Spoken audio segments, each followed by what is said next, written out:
जय हिंद, जय झारखंड, जय क्रांतिकारी छात्र। प्यारे बंधु, नमस्कार। नौजवान साथियों, जोहार।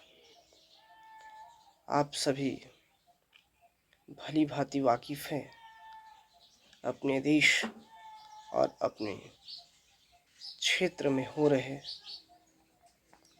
कार्यों से।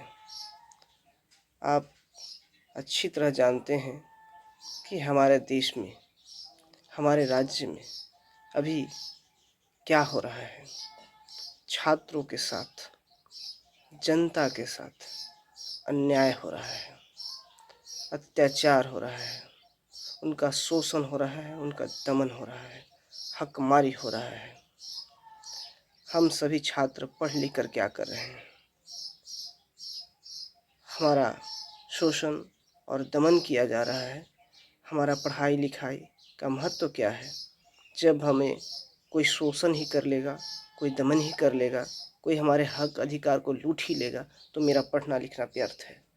आज बड़ी निराशा के साथ कहना पड़ रहा है कि हमारा झारखंड, जो अपने देश में अग्रणी संसाधनों में गिना जाता है और लगभग 35 से 40% खनिज अपने देश को देता है, और वहाँ के लोगों का स्थिति दयनीय है।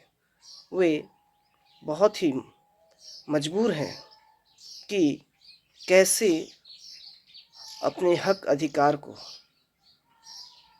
पाने में सामर्थ्य हो सकते हैं।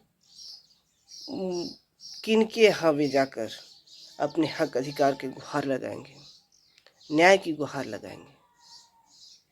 समूचे क्षेत्र में भ्रष्टाचार व्याप्त है, अन्याय हो रहा है और इसे देखकर हमें सहन करना पड़ रहा है। चूँकि माफियागिरी व्याप्त है, भू माफिया, खनन माफिया, बालू माफिया, कोयला चोरी, तस्करी इत्यादि हमारे क्षेत्र में इन्हीं सब का राज चल रहा है। आज हमें अपने भविष्य का कोई अस्तित्व दिखाई नहीं पड़ रहा है कि हम क्या करें। हमें अपने ही क्षेत्र में अपनी नौकरी से, रोजगार से वंचित होना पड़ रहा है। राजनीतिक पार्टियां सिर्फ झारखंड के खजाने संसाधनों को लूटने और यहाँ के छात्र और जनता को उनके हक अधिकारों का शोषण और ठगने का काम किया है। कुल मिलाकर हमारा घर, हमारा ज़मीन और हम ही को यहाँ पर शोषित और वंचित किया जा रहा है।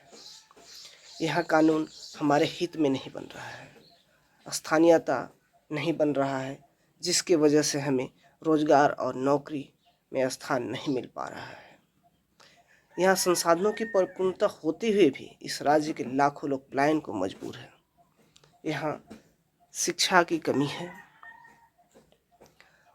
उच्च एवं गुणवत्तापूर्ण शिक्षा नहीं मिलने के वजह से लोग शिक्षा के लिए बाहर जा रहे हैं। यदि हमारे राज्य में अच्छी शिक्षा और सुदृढ़ व्यवस्था का निर्माण हो तो हम समझते हैं कि हमारा जीवन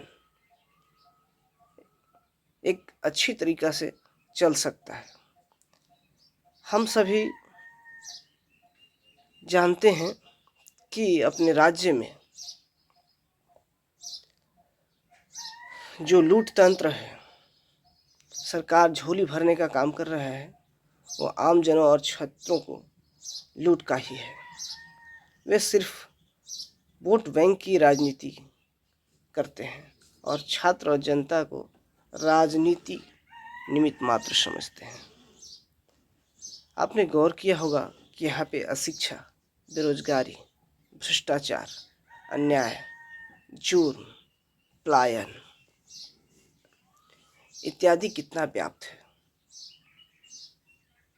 अर्थात राज्य में भी इन समस्याओं से उबरना बाकी है, लड़ना बाकी है।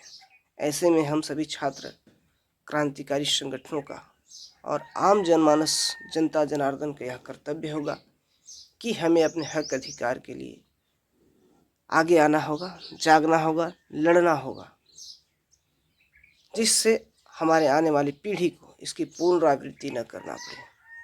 अंत में मैं कहना चाहूँगा कि जब जब कोई तंत्र या शक्ति आम जनों और युवाओं के हक अधिकार का हनन करेगा, तब तब युवा छात्र क्रांतिकारी न्याय हेतु ज्वाला बनकर उनका दमन करेगा। मेरे प्यारे साथियों, यह घड़ी आ गई है हमें शपथ लेने की, बदलाव ए जंग की। हुक्मरानों की आंखों की नींद उड़ी है, सुन क्रांतिकारी ऐलान जंग की। इसलिए मैं देश के तमाम युवाओं और क्षेत्र के युवाओं से यह आह्वान करता हूँ कि वे जहाँ भी है, जैसे भी है, वहीं से अपने हक अधिकार के लिए अपनी आवाज़ को बुलंद करें, आगे बढ़े। जैसे कि अभी हमारे झारखंड में देख रहे हैं टाइगर जयराम महतो, जो अपने हक अधिकारों के लिए लगातार 2-2.5 वर्षों से प्रयास करते आ रहे हैं और आम जनमानस का उनको समर्थन भी है कि वे अपने क्षेत्र में झारखंड को नवनिर्माण की ओर आगे बढ़ा रहे हैं। और मैं बखूबी उम्मीद करता भी हूँ कि वे इस कामयाबी में सफलता हासिल करेंगे ही करेंगे, क्योंकि कुदरत भी साथ में है उनके और ईश्वर की प्रेरणा भी है। वे किसी से घबराते नहीं हैं। अतः उन्हीं के पद चिन्हों पर चलकर हमें भी उनसे कदम से कदम मिलाकर चलना है और इस मुकाम को जनसंघर्ष करते हुए सरकार के जो गलत रवैये हैं, जो उनका तरीका है और अपने क्षेत्र में जो शोषण करने वाले हैं, दमन करने वाले हैं, हकमारी करने वाले हैं, उनका हमको मुंह तोड़ जवाब देना है। इसीलिए दोस्तों, अभी समय आ गया है बदलाव का और हम लोग जब तक नहीं एकजुट होंगे, संघर्ष नहीं करेंगे, तब तक हमें इससे मुक्ति नहीं मिलने वाला है। मुक्ति तभी मिलेगा जब हम इस पर खरा उतरेंगे और आगे बढ़ते रहें। इसी प्रकार हम हर एक लड़ाई को निर्णायक साबित करेंगे। धन्यवाद मेरे प्यारे दोस्तों।